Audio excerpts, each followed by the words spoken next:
ప్రేమ కాకూడదు మలినం. రచన శ్రీహరికృష్ణ. రామలక్ష్మి, ఎందుకు ఇలా బాధపడతావు? ఊరుకో. ఎన్ని రోజులు ఇలా బాధపడుతూ కూర్చుంటావు? బాధపడకుండా ఎలా ఉండాలండి? అంతా మన కర్మ. మన వాళ్ళలో ఎవరు ఇలా చేయలేదు. ఒక్కతే కూతురని ఎంత గారాబంగా పెంచామండి. చక్కగా చదువుకుంటుంది కదా అని ఎంత చదువుకుంటుందో అంతవరకు అప్పో సప్పో చేసి చదివిద్దాం అనుకుని మన తాహతుకు మించి, మన పరిస్థితులకు మించి చదివించాం. చక్కగా చదువుకుంది. చదివిన వెంటనే మంచి జీతంతో ఉద్యోగం కూడా సంపాదించుకుంది. అమ్మ ఆశ్రిత, సంబంధాలు వస్తున్నాయి, చూడమంటావా అంటే ఇప్పుడే వద్దమ్మా, ఇంకో సంవత్సరం ఆగమంది. పోనీలే, కొద్దిగా ఉద్యోగ జీవితం అనుభవిస్తుందిలే, ఎంజాయ్ చేసుకుంటుంది, దాని తృప్తి కూడా తీరాలిగా, అది తీరుతుందిలే అనుకుని వదిలేసినందుకు ఎంత పని చేసిందండి ఆశ్రిత. ఈ విషయం మీ అన్నయ్యలకి, మీ అక్కయ్యలకి, నా వాళ్ళకి ఎలా చెప్పేదండి? మనల్ని చూసి అసహించుకోరు, తిట్టిపోయారు. రెడ్డి కులంలో అబ్బాయిని ప్రేమించింది, కర్మ. ఊరుకోరామా, నేను దానికి చెప్పి చూశా. మన బంధువులందరిలో మాకు తలవంపులు తెస్తావా అంటే, క్షమించండి నాన్న, నేను విక్రమ్ ఇంజనీరింగ్ నుంచే ప్రేమించుకున్నాం. విక్రమ్ కూడా చాలా మంచివాడు, మంచి జాబ్ కూడా చేస్తున్నాడు. నేను చేసుకుంటే విక్రమ్ని చేసుకుంటా, కానీ ఇంకెవరిని చేసుకోను, నన్ను క్షమించండి అంటూ మొండిపట్టు పట్టింది. సరే, రేపు పొద్దున మా పెద్దన్న దగ్గరికి వెళ్ళి చెప్తా, ఏమైతే అది అయ్యింది. అన్నయ్య ఎలా చెప్తే అలా చేస్తా.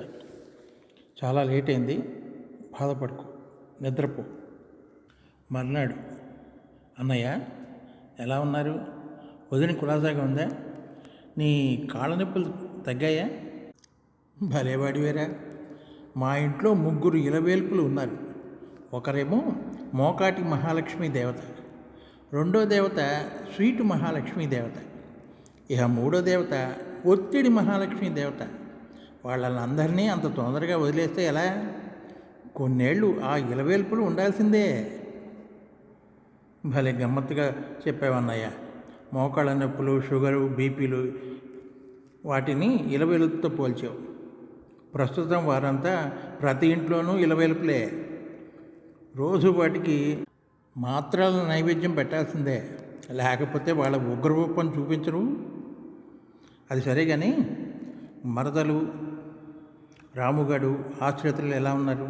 అవును, ఆశ్రితకు సంబంధాలు ఏమైనా చూస్తున్నావా? అదే అన్నయ్య, ఆ విషయం గురించి నీతో మాట్లాడదామని వచ్చా.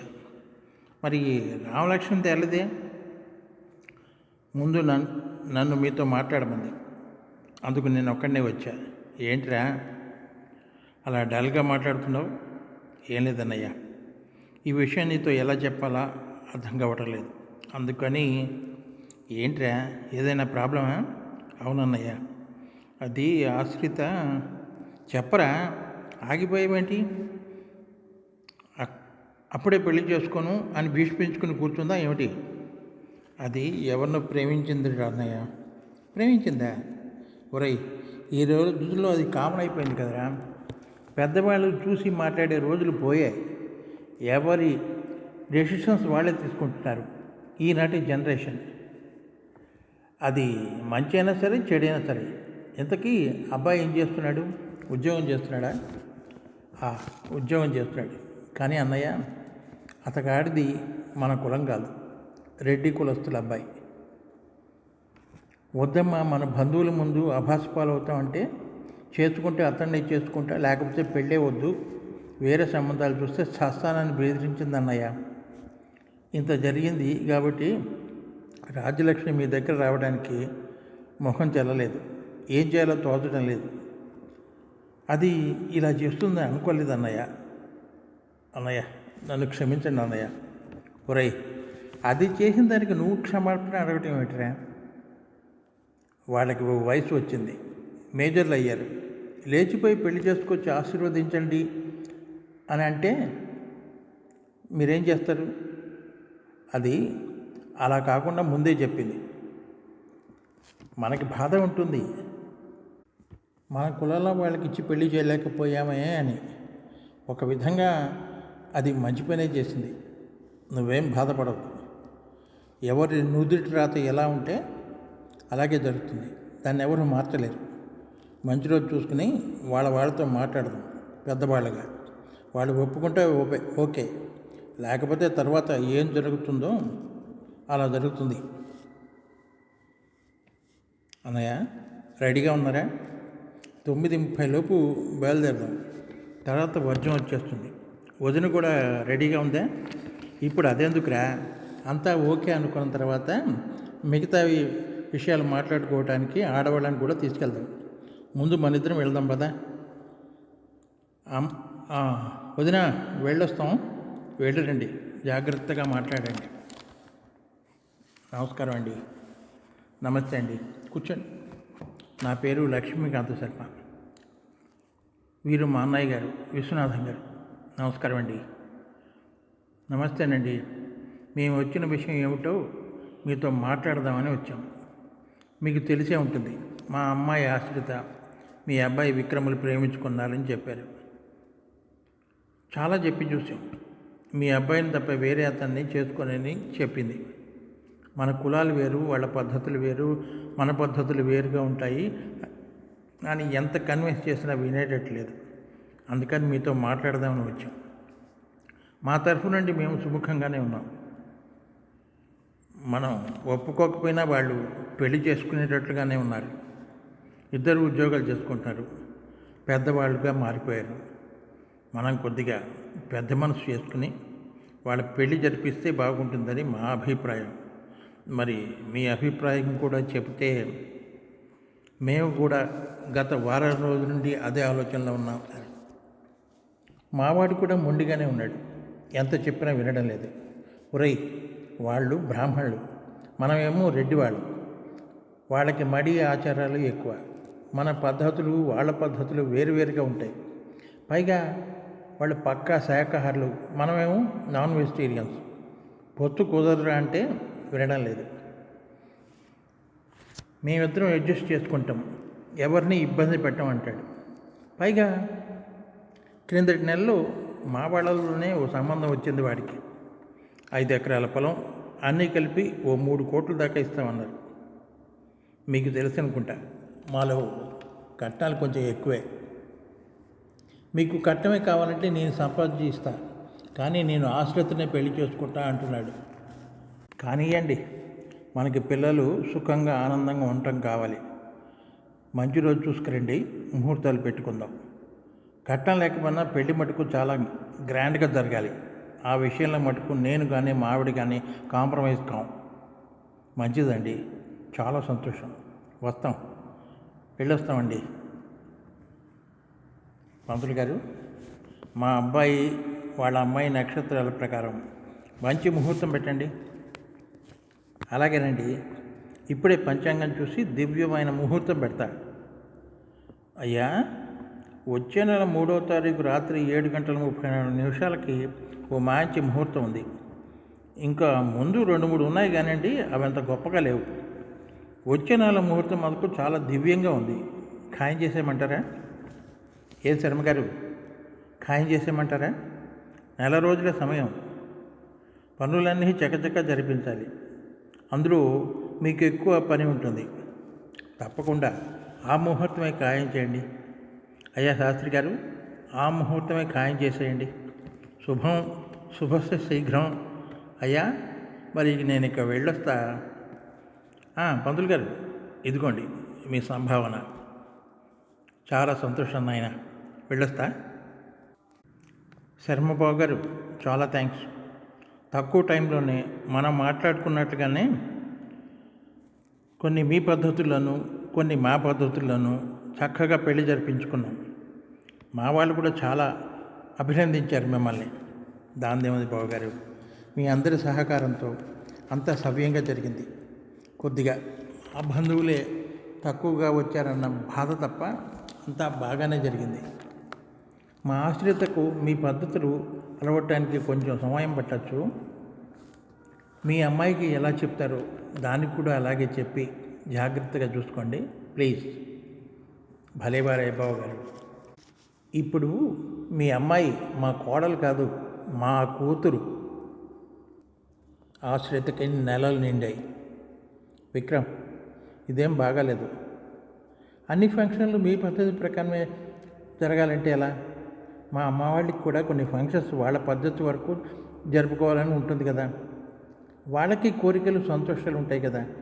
ప్రతిదీ అత్తయ్య గారు మావయ్య గారు మా ఇంటి పద్ధతి ప్రకారమే జరగాలని అంటారు ఎందుకు? శ్రీమంతం చేయటం మా అలవాటు.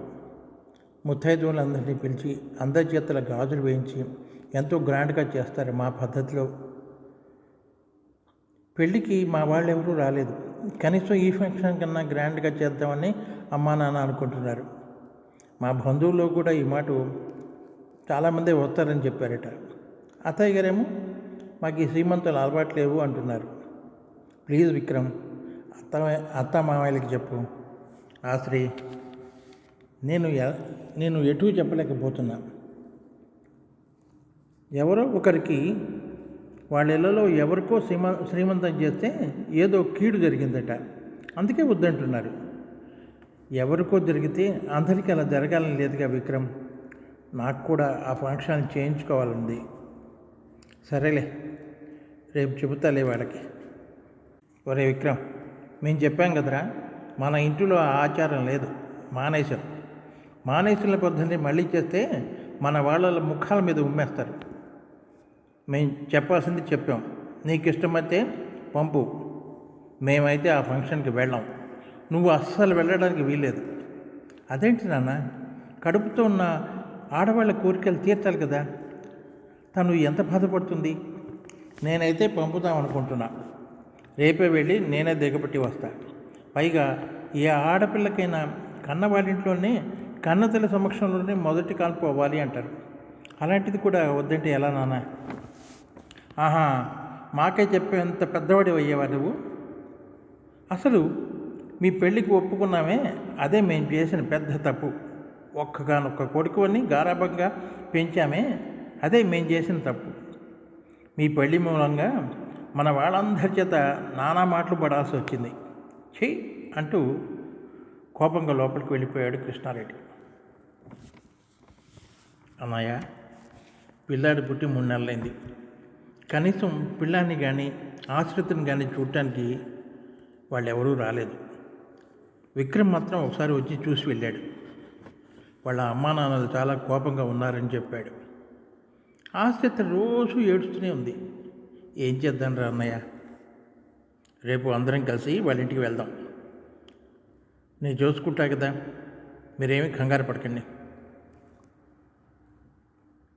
రామకృష్ణారెడ్డి గారు, అమ్మ గీత, లోపలికి రావచ్చా అమ్మా? రండి. మంచినీళ్ళు ఏమన్నా తాగుతారా? వద్దమ్మా, నేనొక్కడనే రాలేదమ్మా. మా తమ్ముడు, మా మరదలు, మీ కోడలు ఆశ్రిత, మీ మనవడు మిస్టర్ ఎక్స్లు కూడా వచ్చారమ్మా. బయట అట్టపెట్టి వచ్చాను. మీ కోపం తగ్గితే వారిని లోపలికి తీసుకొస్తాం, లేదంటే వారిని అట్టించటే తీసుకెళ్ళిపోతాం. కోపం పోయిందనుకుంటే మీ మనవడిని కోడల్ని హారతి ఇచ్చి లోపలికి పిలవండి. ఏమండి, ఆశ్రిత మనవడు వచ్చారుట. మనవడు పుట్టిన దగ్గర నుంచి మీ మాట మీద గౌరవంతో వాడిని ఇంతవరకు నేను చూడలేదండి. మన వంశాంకురం అండి. పుట్టి 3 నెలలైనా చూడలేదు వాడిని. హారతి ఇచ్చి వాళ్ళని లోపలికి తీసుకురమ్మంటారా? నాన్న, ఇంకా కోపం ఎందుకు నాన్న? నీ కోపం పోవడానికి నేనేం చేయాలో చెప్పండి. నా మాట మీద ఎవరికి గౌరవం ఉందిరా ఇక్కడ? మీకు ఇష్టమైతే లోపలికి తీసుకురండి. అయ్యా బావగారు, మీ అందరికంటే పెద్దవాడిని కాబట్టి కొన్ని విషయాలు మీ అందరికీ చెప్పదలుచుకున్నాను. బావగారు, దేవుడు రాసిన తలరాతని ఎవరు మార్చలేరు. ఇలాంటి పెళ్ళిళ్ళు చాలా అరుదుగా జరుగుతాయి.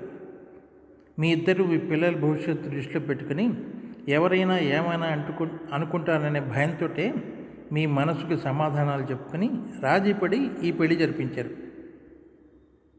అనేవాళ్ళు 100 అంటారు. అలా అనేవాళ్ళు ఎవ్వరూ మనకు అవసరమైనప్పుడు అండగా ఉండరు. మీలో మీకు మనస్పర్ధలకు అవకాశమే రాకూడదు. అలా జరిగితే ఇలాంటి ఆదర్శ వివాహాలకు అర్థమే ఉండదు.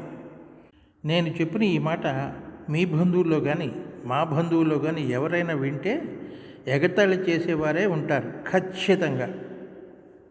కోపంలో అన్న మాటను పట్టించుకుంటే ఎవరి మనసైనా విరిగిపోతుంది. కానీ ఆ కోపం వెనుకున్న బాధను అర్థం చేసుకుంటే బంధాలు గట్టిపడతాయి.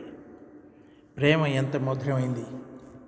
తల్లిదండ్రులకు కొడుకులు కూతుళ్ళు, మనవాళ్ళు మనవరాళ్ళ మీద ప్రేమ, కొడుకులకి కూతుళ్ళకి అల్లుళ్ళకి కోడళ్ళకి వాళ్ళ తల్లిదండ్రులు, వాళ్ళతో పాటు వాళ్ళ తోడబుట్టిన వాళ్ళపై ప్రేమ, ప్రేయసీ ప్రియులకు ఒకరి మీద ఒకరికి ఉన్న ప్రేమ ఎంతో మధురమైంది.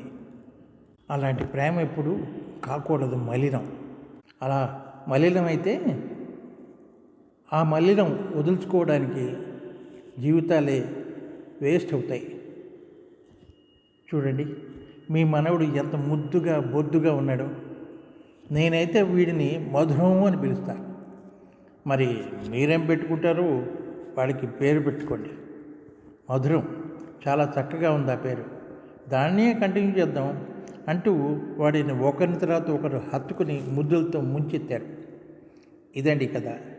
ఈ కథ కనుక మీకు నచ్చినట్లయితే లైక్ చేయండి, షేర్ చేయండి, సబ్స్క్రైబ్ చేయండి. మీ శ్రీహరికృష్ణ.